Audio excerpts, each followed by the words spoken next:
भगवद्गीता अध्याय 3 कर्मयोग। नमस्कार मित्रांनो, आपल्या चॅनलवर मनापासून स्वागत आहे। आज आपण भगवद्गीतेच्या 3 अध्यायाचा म्हणजेच कर्मयोग सविस्तर अर्थ समजून घेणार आहोत।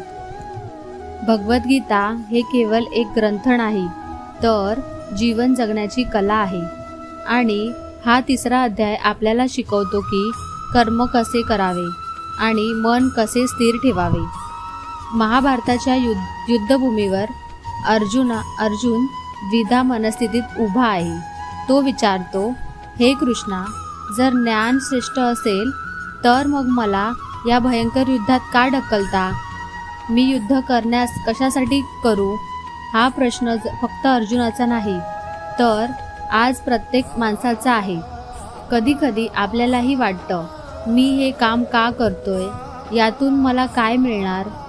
कृष्ण शांतपणे उत्तर देतात, हे अर्जुना, या जगात कोणताही मनुष्य एक क्षणही कर्म न करता राहू शकत नाही।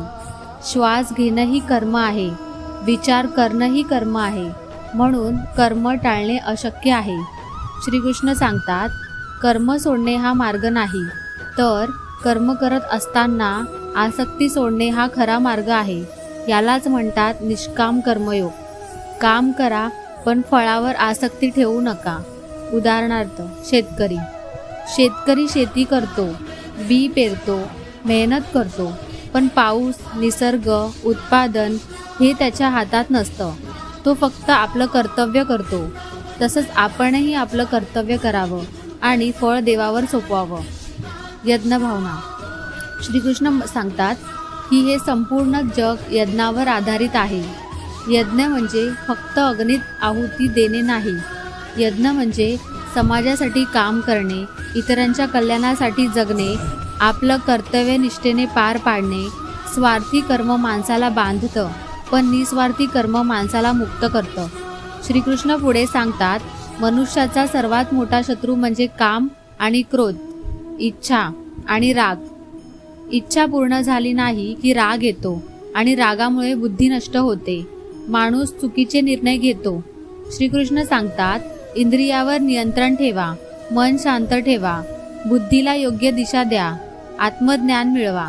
ज्याने मन जिंकलं तोच खरा विजेता आहे। भगवान स्वतः उदाहरण देतात।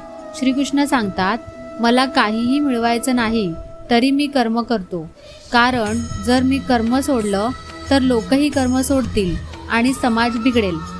अध्यायाचा 3 मुख्य संदेश।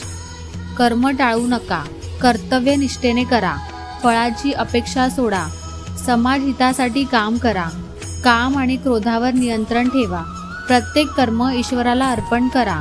अंतिम संदेश। मित्रांनो, भगवद्गीतेचा 3 अध्याय आपल्याला एक मोठा संदेश देतो।